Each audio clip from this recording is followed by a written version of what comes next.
YouTubers, Bald Rhino back with another extraordinary PSA reveal. You'll see vintage, you'll see some modern, and you'll see some good, some bad, and some ugly. Kind of the general theme of my PSA breaks. I hope you're enjoying them. I sure am. I did receive the email from PSA stating that prices will once again go up at the beginning of the year. So I really think, again, if everything the PSA says is true, they're a true blown monopoly. They are the standard bearer for card values. And as they increase prices, card values are going to go up, particularly those that in high grade. And so I think it's only going to continue. So if you're good at grading, you're going to make a lot of money in the hobby, I think, moving forward. So here's 1984 Ricky Henderson PSA 8. Can't get enough of Ricky, for sure.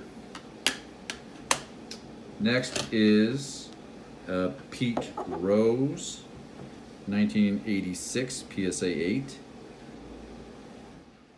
How about that, huh? This one killed me because I gotta have 10s if you're gonna submit 2018. And this is the numbered Arenado Sky Blue, but it's a PSA 9. And I guess what do you expect when you buy a card for $1? But man, that was a bummer. Here's one that I was kind of excited about. Thought it might be close to a 10, and it was. This is the 84 Nolan Ryan PSA 9. Here's one that I just laughed when I got it because, again, it's one of those cards that I can't tell you what's wrong with it, but black borders. Obviously, this is a complete failure. You can't have a 91 score, even if it's Griffey, come back in 8. So, look at that card. The centering tool I have online showed that this was perfect. Corners are perfect. So, obviously, I missed something. Here's an 82 Yaz. And I guess, you know, as long as you get an 8 in the 80s, a 9 in the 90s, and a 10 in the modern cards, I think at least you're not losing money. But you could be. I'm amazed at how cheaply some of the folks on YouTube pick up graded cards. Kind of makes me wonder if I should just be buying them online. But I like having a very varied collection. I mean, I have four players probably I collect a lot of, but it's fun to have a lot of different cards from different players because it solicits different memories of your childhood. And, you know, I remember trying to swing the bat like Darryl Strawberry. It was a joke. But just you have to be naturally gifted like he was to swing like that. That big knee kick at the top there. It's incredible. There's PSA 9 and 89 tops. You definitely don't teach your kids to take that big step before the ball. Here's Ken Griffey Jr. PSA 10. This is a low pop card. A tough grade because of the borders, but a 91 play ball. Again, it just is kind of what I like to do is have a lot of different variation. Here's another one that picked up on eBay that's kind of silly if you're, but I've always liked the card. It's not worth anything, but it's, again, that black border, you just feel like eventually it's going to be worth some money. Sorry about all the glare there. Geez, I didn't realize that. Okay. Do collect sometimes Pete Rose because he's going to get in the hall as soon as he passes. And so 74 Kellogg's Pete Rose PSA 9. It's a beautiful card. It's amazing the guys that are in the hall and Pete Rose is not. It's just shows how silly the whole thing is sometimes. But it's a foundation for value in our pastime, in our hobby.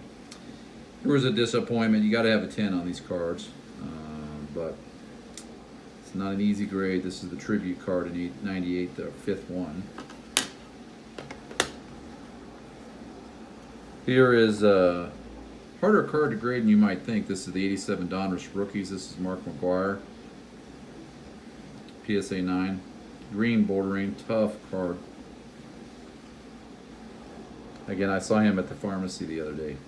No, I just use that joke too much, but I think it's funny. Here's the best shortstop to never get into the Hall. In my opinion, Garcia Parra, no more. Really got lucky on this, but I love the fact that I pulled the 10. I always like the Goodwill cards, or the ones you pick up at nothing and then you get a good grade on them. It kind of makes it worthwhile. I guess he's out in California, according to Topps 85 401, at signing things. That would be fun to meet him. He's kind of crazy. I think that's would be interesting to talk to him. The PSA 9, Conseco. It's a beautiful Mookie Betts All-Star card, silver, 155 of 349. That is a gorgeous card. I couldn't believe how perfect it was. I bought this, I think, for $1 or so. Not much at all. Here's Ohtani. Hope he comes back. Really bummed out that he beat Andahar. I think Andahar deserved it more, played more games, but can't deny the phenom, the passion that he ignited in the hobby was really fun. Here's a 87 Fleer of the great Pete Rose, limited edition, very hard grade to find, with all the blue and all the potential chipping along the side of it. I said I'd never buy this card, but I did. So there you go. I like the George Brett rookie. I think the PSA is incredibly unfair on the grading, and I actually was looking at a 5 or a 6, and then this one came up. You should look at some of the 10s online, or 8s, 9s, and 10s. They're just, I can't tell the difference. Here's a Pete Rose league leader. PSA 10, 89, I think it's 86 Flair, sorry.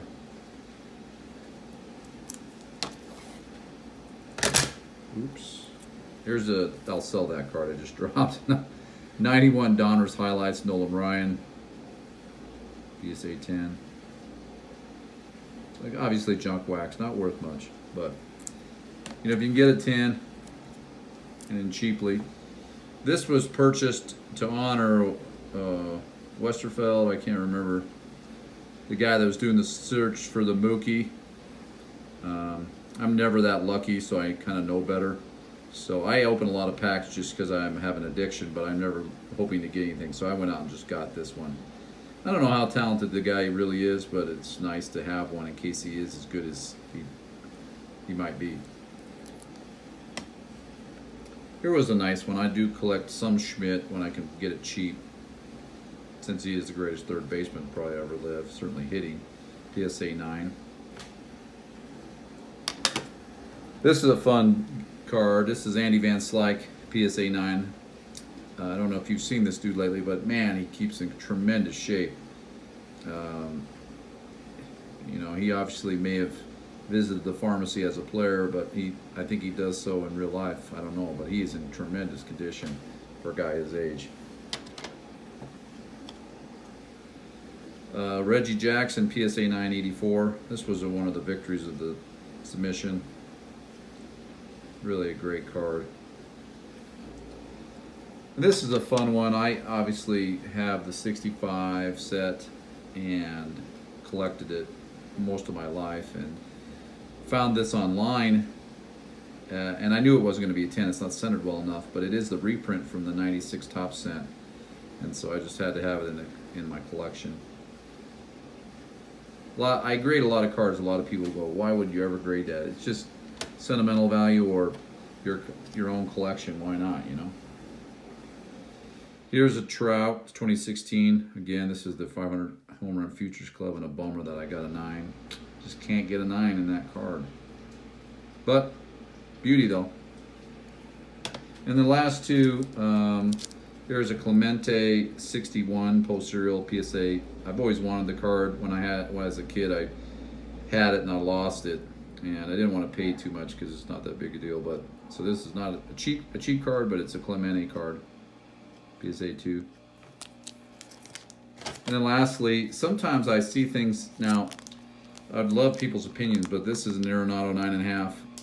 If I busted this out and didn't get a 10 from PSA, I'd be probably suicidal. So I don't know what to do. But when you buy things in Beckett, they're so cheap compared to PSA. I don't understand what's happening. I'd love someone to comment, but why would anyone grade anything in a Beckett anymore? I just don't understand it. But I could be wrong. I'm interested in what people think.